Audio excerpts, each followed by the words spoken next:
pourquoi est-ce si difficile, du coup, par rapport à ce qu'on a dit avant, d'accepter une perte? Alors on va commencer par l'ego. Perdre, c'est admettre qu'on se trompe et le cerveau n'aime pas ça, il va essayer de compenser et c'est très dur du coup d'accepter cette perte. Ensuite on va avoir la douleur émotionnelle. Alors petite information comme ça, il y a des études en neurosciences qui ont prouvé que quand on se fait mal physiquement et qu'on perd une somme d'argent, c'est une même zone du cerveau qui va s'activer. Donc en fait, se faire mal physiquement et perdre de l'argent, ça fait autant mal l'un que l'autre.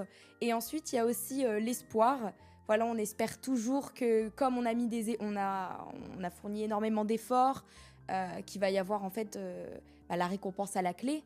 Et en fait, pas toujours le cas, comme on a dit depuis le début, probabilité, probabilité et encore probabilité. Donc c'est pas parce que on espère que ça va aller dans notre sens que ça ira forcément dans notre sens. Et par rapport à ça, j'ai une petite anecdote à dire. Donc, comme je dis, j'accompagne beaucoup de traders. Et généralement, quand quelqu'un fait un trade, vraiment au début, les vraiment débutants, quand ils vont se prendre un stop loss ou perdre, généralement, dans leur réaction, quand je les corrige, etc., ils vont dire: ah merde, zut, j'ai encore fait de la merde, j'ai encore fauté. Alors que je lui dis: pas du tout.